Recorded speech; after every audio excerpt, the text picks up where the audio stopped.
Fanfic finishes. Silverman steals success. And finally, Facebook friends. I'm David Hood of the Diplomacy Broadcast Network, and this is Deadline, DBN's monthly news program. Dateline, November 2021. For our feature story, should we have top boards in diplomacy tournaments? It's an issue that we've been dealing with for a long time in the diplomacy hobby, and there's still not consensus on the subject. We're going to discuss the subject today, however, with three experienced hobbyists who each have some level of connection to this topic. They've either been on top boards or have observed a lot of top boards in their careers. We're going to talk about the pros of having a top board versus some other tournament structure, as well as the cons, and let you, the viewer, decide which way you lean.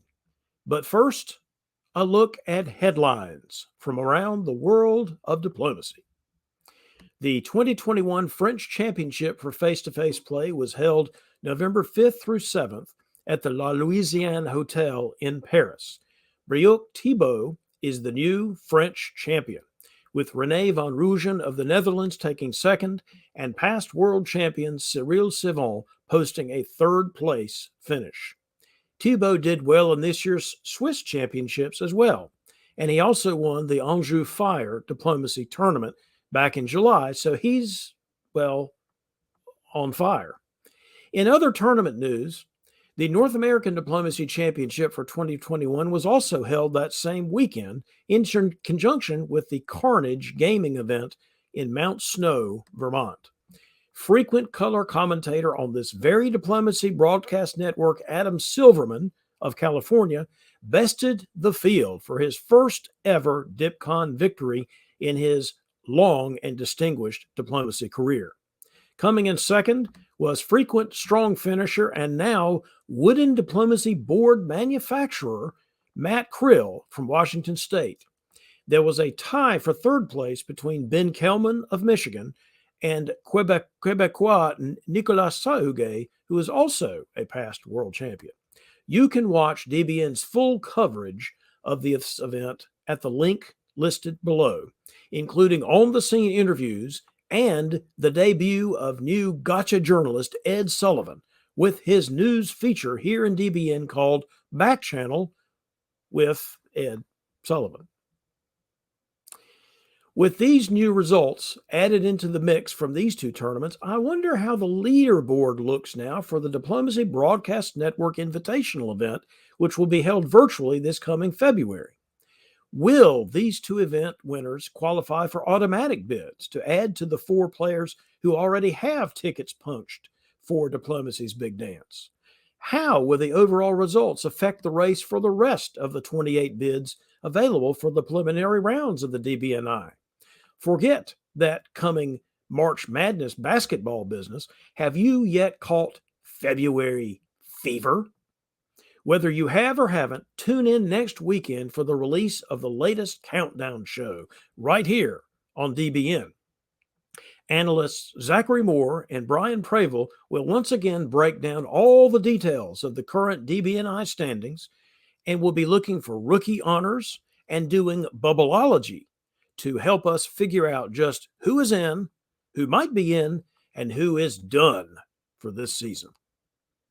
In past episodes of Deadline, we have reported to you about pop music bands inspired by our game, a young adult novel focused on the game of diplomacy, and various academic research and teaching uses to which our game is being put around the world.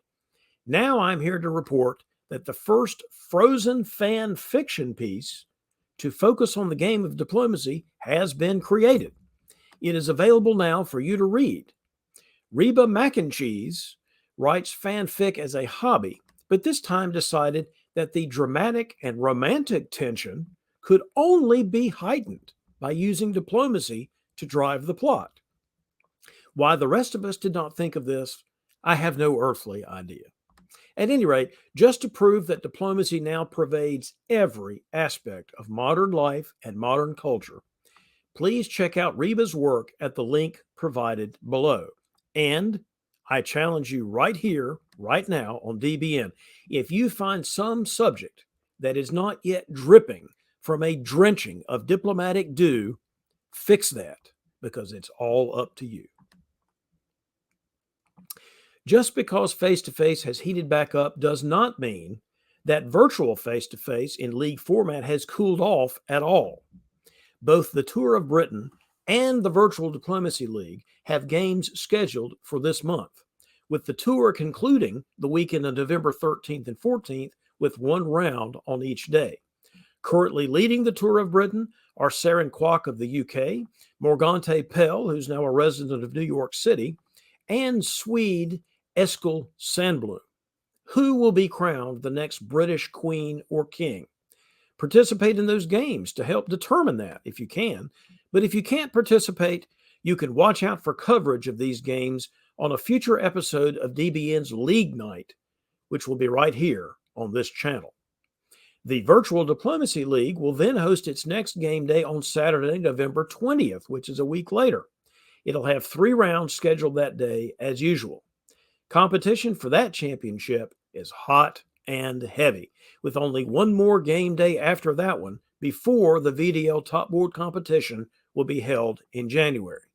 If you want to play in either of these leagues, visit the WDC Discord server to select the role for those events and then take the plunge. Come on in, the water's fine. At the recently conducted DipCon at the Carnage Tournament in Vermont, the Facebook Artificial Intelligence Research Team, or FAIR, was present in force, shooting footage and conducting interviews as part of its ongoing look into applying the concepts and mechanics of our game to machine learning. One of the Carnage boards was played off-site in a location which allowed for extensive video coverage, post-game interviews, and the like.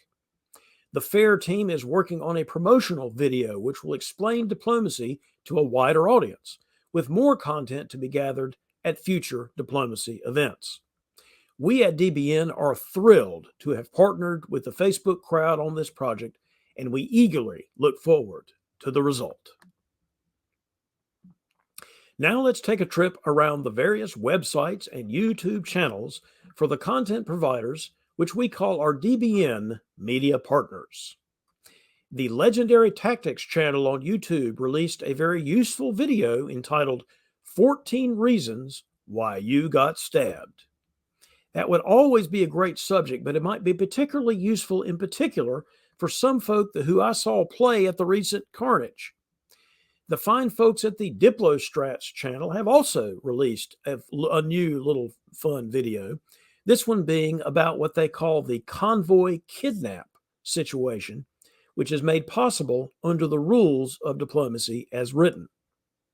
And finally, the weekly newsletter Diplomacy Briefing released a very special Halloween edition, which included a highly informative expose of the various vampires we find in the current diplomacy hobby, as well as a dramatic reinterpretation of Edgar Allan Poe's The Raven, featuring the protagonist's forlorn hope for the lost FG alliance, which, according to the poem's namesake, he shall see nevermore.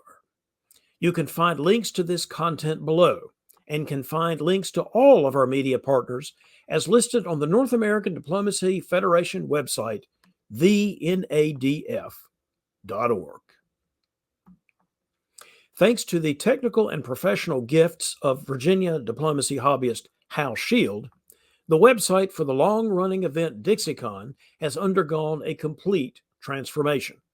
Given the fact that the idiot DixieCon host first put up that site in about 2004, and his technical abilities have never even reached a 2004 level, the improvement in the site is striking. Check out the result at www.dixiecon.com, and more importantly, let's use this as a springboard to improve our general web presence as a hobby.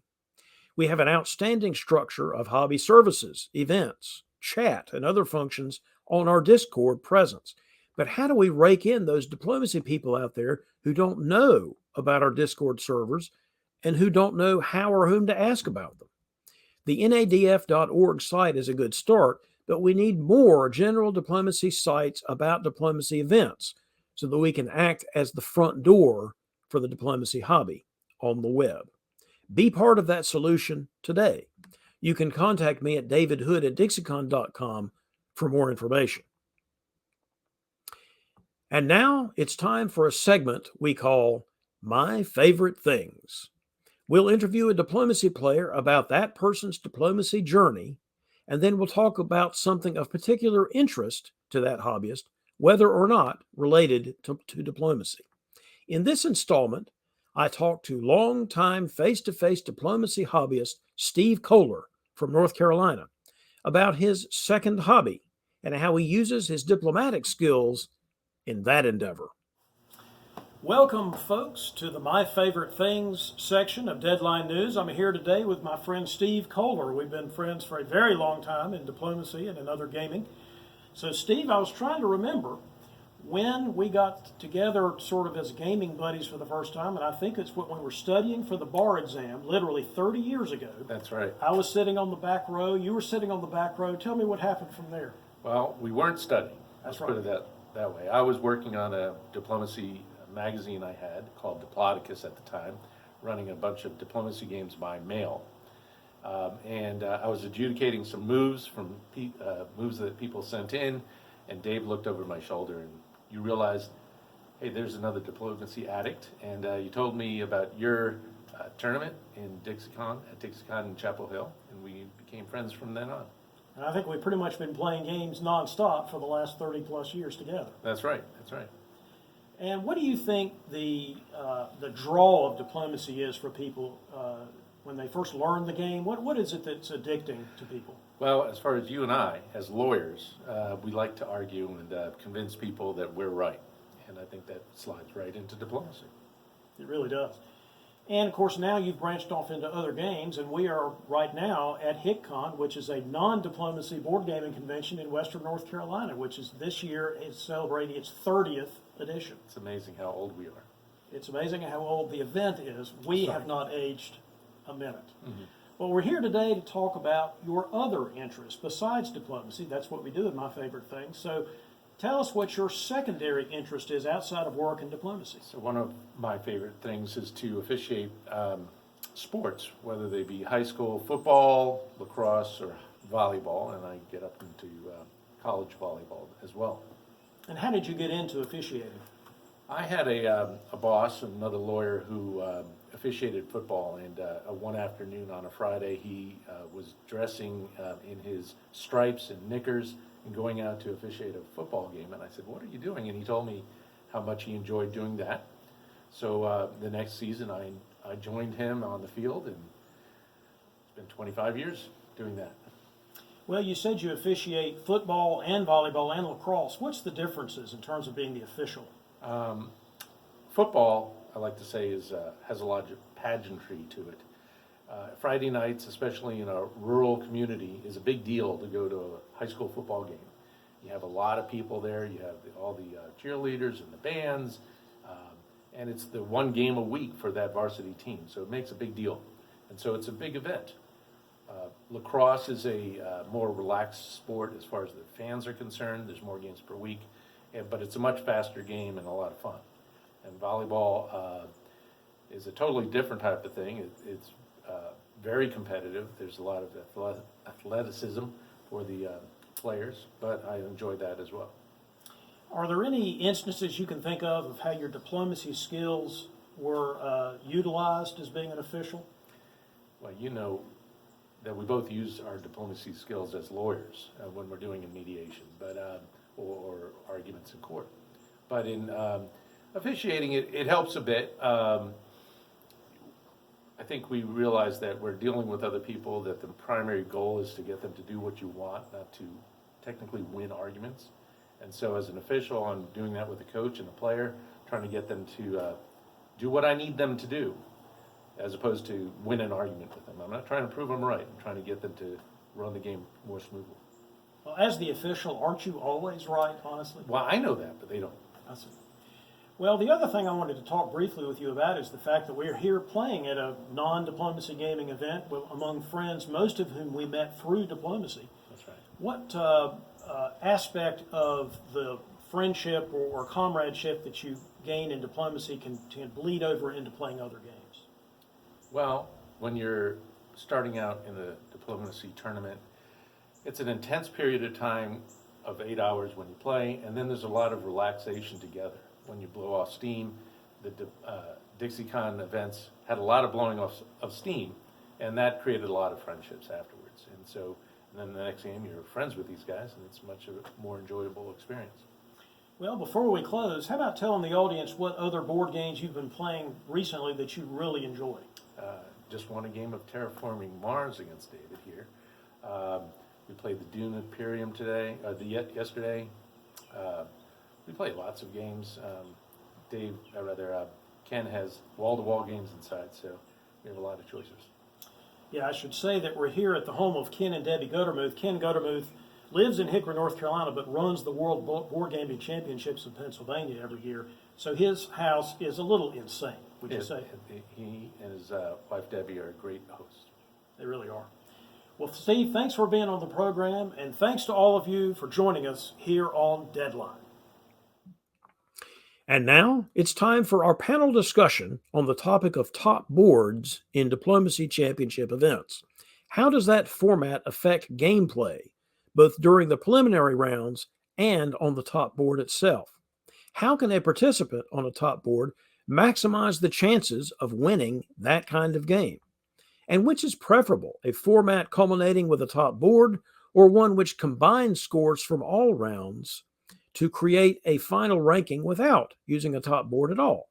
We will discuss these and other aspects of top boards in diplomacy with three seasoned veterans of the game, all of whom have participated in top boards during their careers. These three are DBN personality Adam Siegel of New York, VDL Commissioner and DBN Countdown co-host Zachary Moore from the Minnesota Diplomacy Club, and the well-known online extended deadline player from British Columbia, Greg Matthews, who is also known online as Village Idiot or Ewok. Adam Siegel, let me start with you. Could you tell us how you got into the game and then give us your most recent experiences with top boards? So I started playing diplomacy as a teenager, actually with friends at a summer camp, and I started playing tournament diplomacy in California and a few events run by Eddie Birsan, and really started delving pretty deep into the hobby when I went to college in Maryland with the Potomac Tea and Knife Society. I've been playing mostly face-to-face diplomacy for a little over 20 years, so my most recent top board experiences. My most recent top board experiences have been on World Diplomacy Championship top boards. I've played in all of them except for the one in Chicago over the last 10 years. Have keep qualifying, have yet to win. So I do think that informs some of my opinions. Most recent top board, sorry, David? No, I was just going to say that sounds like foreshadowing, but go ahead. It does. So I think the most recent top board experience that I had was at the World Diplomacy Championships in Washington, D.C. I was playing Italy, sandwiched between Bill Hackenbracht in Austria, who I know very well, and he and I are friendly. Doug Moore in France, who I have a very long history with. We don't tend to work together very well on boards. Andrew Goff, who ultimately won, was in England. And there was a Russian player from France who I didn't know very well going into the game. And he and I butted heads quite a bit. All right. Well, Zachary, how about the same question for you?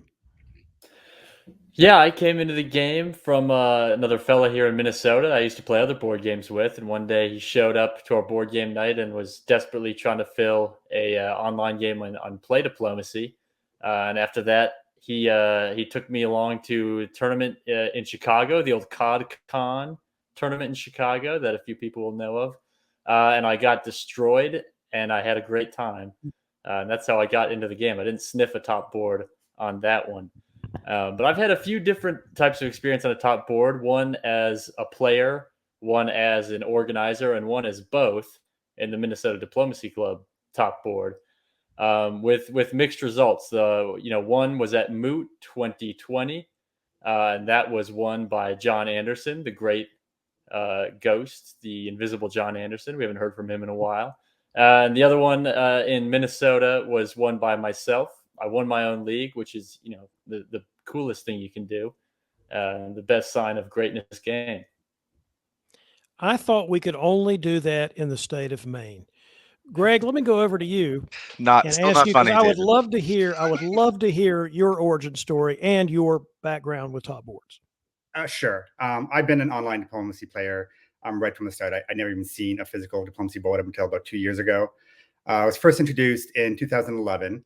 Some people at my company there was a friend group there that was forming a bunch of games there. They'd lost a player, so they needed somebody to backfill it. So somebody came to me and asked me if I would want to join in. Never heard of it before. It sounded good. So I said, sure, I'll join in. First game went horribly. I didn't do that great. The second game went okay. And then by third game, I was getting some momentum. I thought this was great. And they had all lost interest. They had all got on something else, and I was hooked at this point. So I went on, played diplomacy, started getting involved in a lot of the public games there. I had just had my first child at that point in time, so I was suddenly a homebody, up at all times of night. So I had a lot of free time on my hands, and this was a perfect fit for filling in that time. I stuck around, played diplomacy for quite a while, had some rapid success there, was top ranked there in about a year and a half. Moved on to web diplomacy, the other well-known online community, made it up to their top rank in about a year. Actually had a brief period of time where I was top at both sites. That's a rare distinction for me. And then for the past 4 to 5 years, I've been going exclusively tournaments. I played in 8 board tops in the past few years, and I've won 3 of them. Most recently, Nexus Season 6. Well, let's start with you then, Greg. Given that very recent experience, how do you think a participant on a top board should approach the game from the standpoint of strategic or personal relationships to achieve the best game result that player can? Sure. Top boards or finals, as we call them in online diplomacy, they're by nature different. All the participants in the game are going to be high caliber. The stakes are higher. There's a heavy investment just to get there. So there's a big emotional investment for everybody who's in there. And there only really gets to be one winner. Draws mean nothing. There's no shared board tops. It's definitive person at the end of the day with some mechanism in place to decide who wins in tie situations. So that fundamental shift in how you can approach the game philosophically, alliances generally have a shorter shelf life and become a lot more fragile around mid-game. And games become a lot more fluid. I found that by mid-game, alliance structures were shifting on a yearly basis. This is due because of how these games tend to be won. Solos don't generally happen in these sorts of games, just because of the quality of players and because there's usually a arbitrary end date in place, whether it's a set to end date or people just need to finish their day and go home or whatever. So in reality, what you often encounter for a lot of these games is either tight margins between the board leaders or a lot of fluctuations back and forth as to who's in front. People tend to have at this level tend to be able to react pretty quickly and deal with that. Throughout the game, you're not really looking as much at numbers as to what somebody has as you are potential and trajectory, where they can go.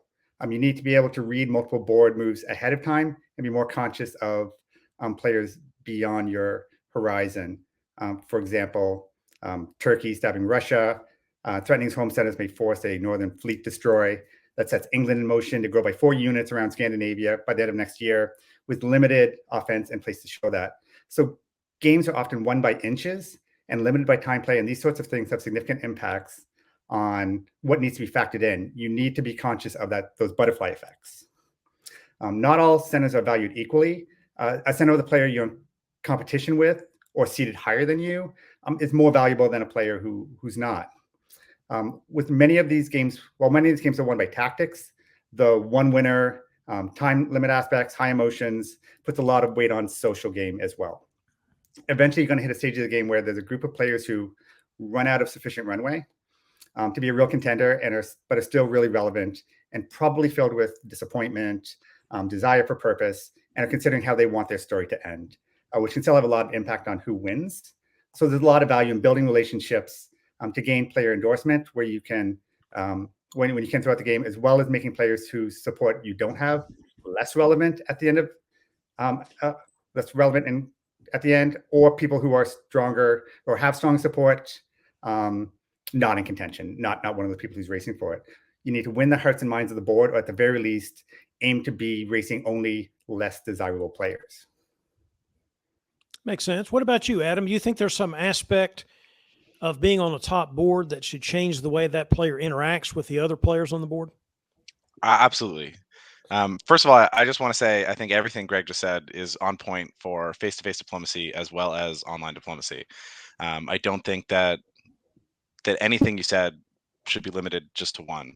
I think any scoring system alters how a top player or player who's playing to win should play a given board or a given tournament. I think that some scoring systems are better for shared board tops than others. Sometimes alliance play makes more sense in a certain scoring system. And a top board is no different. In most face-to-face top boards, the scoring going into that round doesn't matter. The only thing that matters is who has the most centers at the time when the time is called, and oftentimes you don't know when that year will be. And so you want to stay in contention. You want to make a run for your board top at a time when you think you can hold it, or you want to be maybe one or two below so that other people are focusing somewhere else.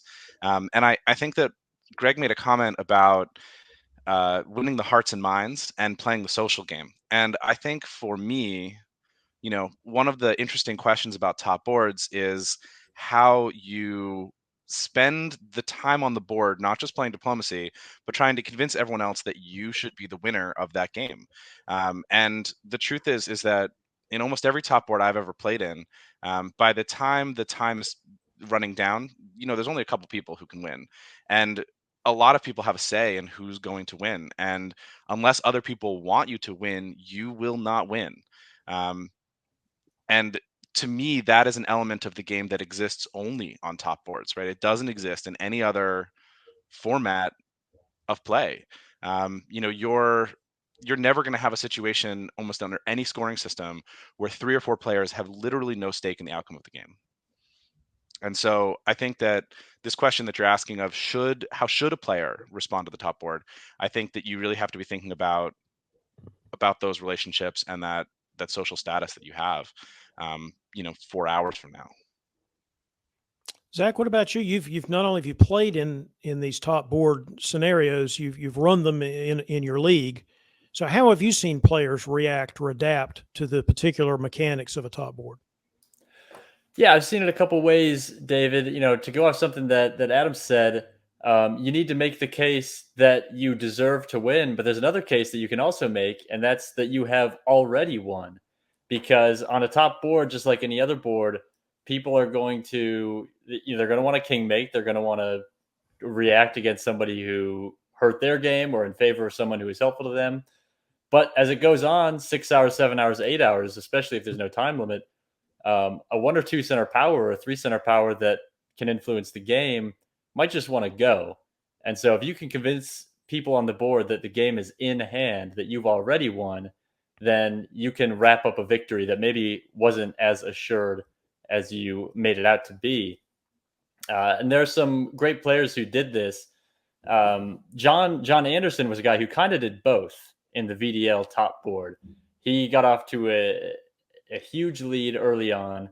He got his armies. He was Germany. He got his armies into the East, and he just started fiddling, kind of not really progressing, just making promises and keeping promises. And that built up a lot of goodwill with other people on the board who were not getting along with each other. And so John Anderson is preferable to them as a winner than anybody else. So in that way, he made the case that he deserved to win. And once everybody agreed that he deserved to win on that side of the board, the case was pretty easy to make that he had won, and that game ended pretty early. Well, staying with you, as the commissioner of VDL, you have seen not just how a top board mechanic affects the players on the top board itself, but how it might affect preliminary games during the season. So tell us what you've observed about that, if anything. Yeah, it's tough to fully comprehend a player's motivation for doing X or Y throughout the regular season. And I think some players may not even fully comprehend their own motivation for doing this or that during the season. But it does seem to me that people, especially top players that want to win, have the implicit understanding of who they're likely to see on the top board. And that creates kind of a unique and almost counterintuitive incentive in league diplomacy in particular, that you have an advantage to be gained, a reason to work with a higher ranking player to foster that positive relationship before the top board, and you have very little stopping you from working against lower ranking players because you don't have to worry that you're going to see them in the top board. So whereas, in tournaments where you're trying to just get the compile points, it's the opposite. You want to work against leaders and you want to work for people who are on the bottom of the table. Top board can create kind of that perverse incentive to flip it, and the rich theoretically get richer. But even saying that, like with anything in this game, it's never quite that simple. I don't think players are going out and explicitly working with players above them on the table with that in mind. There's kind of somewhere of a middle ground, but I do know for sure that the best players have at least thought of it, that it's at least occurred to them that this player is going to be on the top board. I want to work on that relationship right now. What about you, Greg? In how does this mechanic or how does this phenomenon manifest itself in, for example, a Nexus tournament, full press tournament, where you've got the preliminary rounds and the semifinals where you get to the final? How does this whole concept of the top board or the finals affect that earlier stage? So early in the season, you need to treat the tournament as a marathon. It's not a bunch of individual games that are silos. You don't necessarily need to go super aggressive at every game if that's not what you need to do to carry on. Your goal just needs to be getting that next level. We have preliminary games and semifinals and finals games. And along the way, if you can get there without being aggressive, you don't need to solo, you don't need to top every single board. You need to know what your numbers are to be able to get there. So you can pace yourself, understand the scoring system, figure out what you really need to get to the top board, and be efficient in your play, because everybody's going to be watching you. And as you get to that final board, they're going to have an opinion as to what kind of player you are. So if you can polish that reputation as you go along, and once you walk into that game, you're not necessarily the guy who stabs everybody. You've shown some friendship along the way. That's going to help you, because the first hurdle you get when you enter that top board, again, this is online. I don't know if that's the same in face-to-face, but people have probably studied you. They know exactly who you are. They probably looked at your past games. They have a solid understanding as to who you are. So you want to take that in consideration as you go. And by knowing what your numbers are as you go along, you can have a little bit of risk reward in your style of play. So if you don't need to take these big risks to move on, then don't. But the more understanding you can have of that and some type of, I guess, meta strategy, the better. It's going to help your long-term play just to get into that final position. So it's all interconnected. That's interesting. Adam, speaking specifically on face-to-face, we have tournaments in our circuit that have top boards, and we have tournaments that do not have top boards, that just do a combined score to determine the final rankings. How do you, in your experience, how do you see that as affecting player motivations and player decision-making? The difference between the two, I mean. I can speak just for myself. And I think, Greg, put it exactly. I like speaking after Greg, because I can just say, oh yeah, Greg seems to be on point here.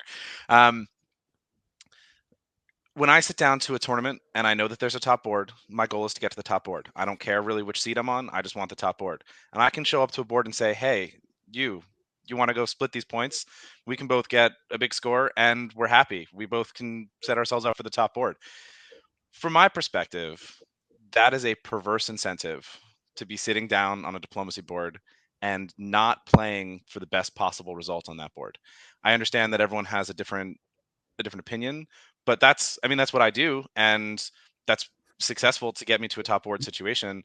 But the reality is that I don't want to go to a diplomacy tournament and spend 2 days playing, nice pussycat games for No, you don't, mediocre Adam. results. I don't. For me, for mediocre results, just to get to a top board, to play one really great diplomacy game where that is the one that matters, right? As opposed to showing up and playing 5 rounds of diplomacy as hard as I can for as many points as I can, knowing that every dot, every turn really matters in terms of how we get to the end.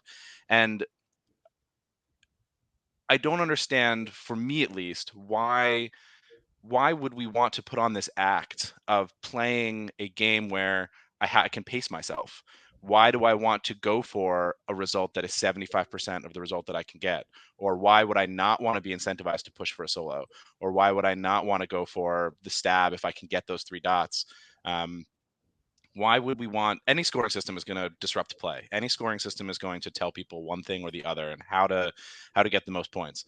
But structuring a tournament to tell people that they really shouldn't play diplomacy until they get to that final board, for me, is a perverse incentive, and we shouldn't be telling players that that's the best thing to do. And when we have a top board, that's what top players are looking at. So I was going to ask you if you think top board is a good way to establish a champion for a championship or a league. I'm getting the answer as being possibly no from you, Adam. I will say definitively no, I don't. In my experience, there are a lot of great diplomacy players in the face-to-face hobby. And some people don't win top boards for whatever reason. I think that sometimes I look at a top board and the person who ends up winning may not be the person I think was most deserving, who played the best diplomacy on that given day or that weekend.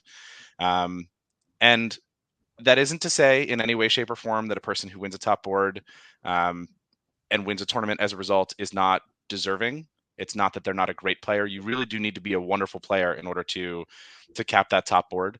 But it isn't the same. It's not the same game. It's not playing diplomacy in a vacuum. It's not as same as any other tournament game. It is a unique and different experience. And the person who wins a top board has won something that is, I think, almost a little bit removed from the game of diplomacy, the way it exists in any other tournament structure I've played in face-to-face or in any house game anywhere. All right, Zach, I'm going to put you on the spot here. Do you agree, first of all, that Adam's argument that the top board is really just a different game entirely? And if you do, whether you agree with that or not, do you think top boards are a good way to establish a champion for a event, a tournament, or a league? Yeah, I do agree. I do agree with what he said, that it's a different game entirely. He brought up scoring systems earlier and how top board is a scoring system. It's 1 point for board top and 0 points for everything else.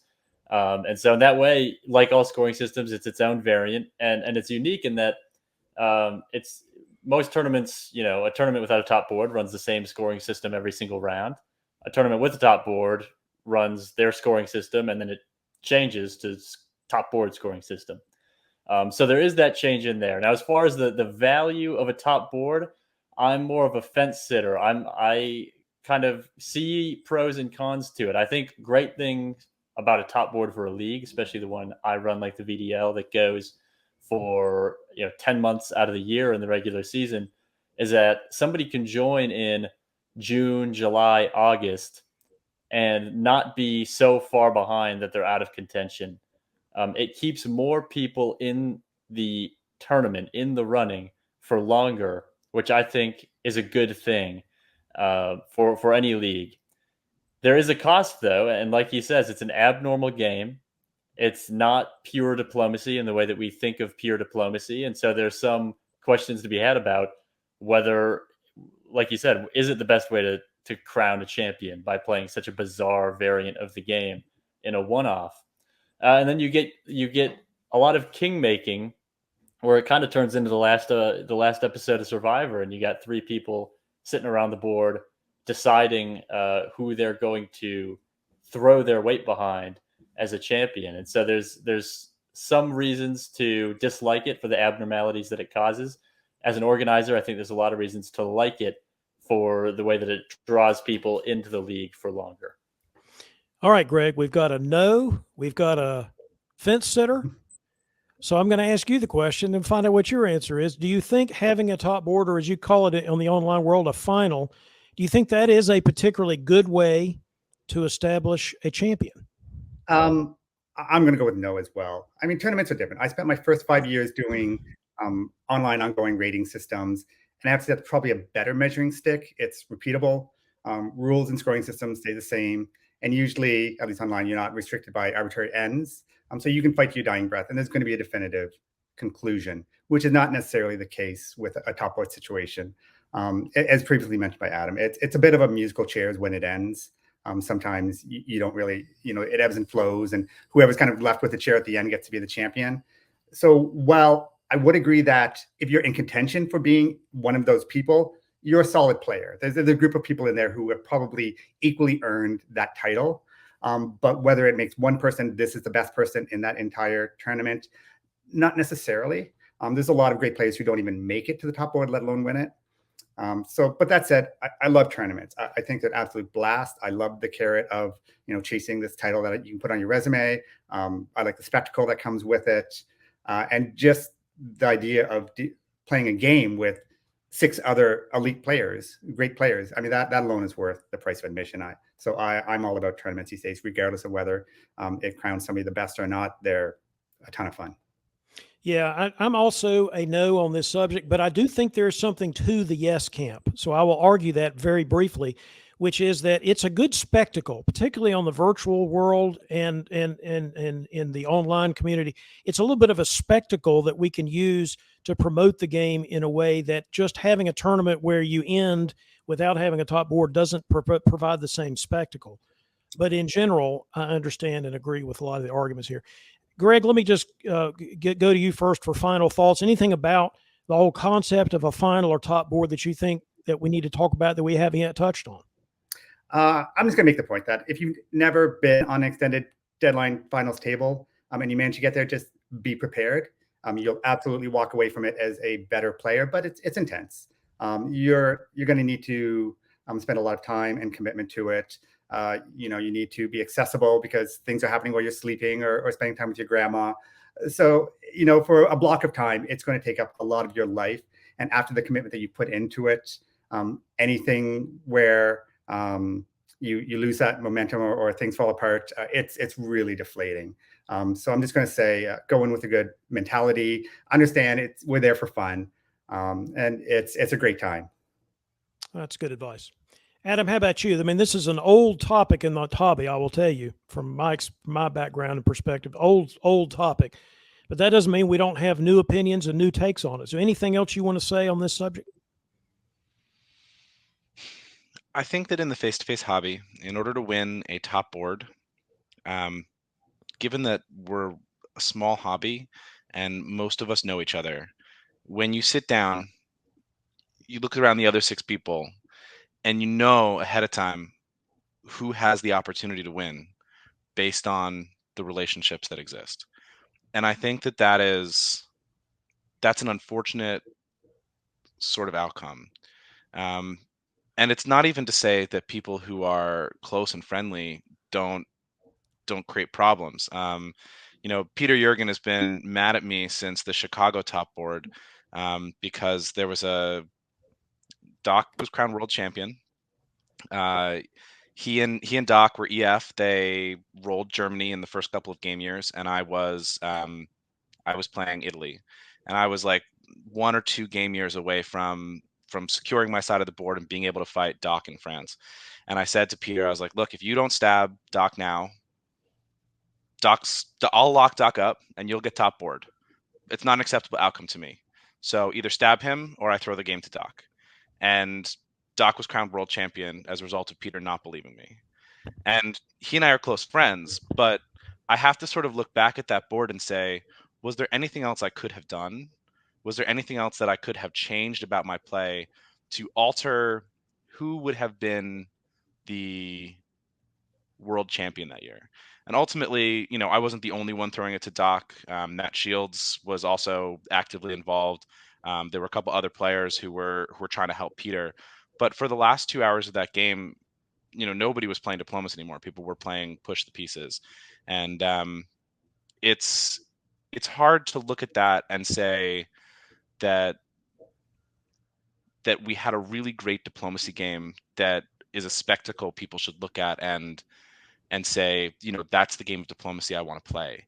And I think that has been more similar than different to many of the experiences I've had on top boards, particularly at World Championships. And I struggle with the fact that when I go to those tournaments, my play is so vastly different from any other tournament that I attend that I would just ask that people don't do that in their tournament organizing. And I know, there's two face-to-face tournament organizers on this call. David, you choose not to, even on a World Championship year, to have a final board. Zach, I respect the fact that you do. And as far as I'm concerned, a tournament director should do whatever they want to do. Don't listen to me. But I'll put out my plea to just let us play diplomacy.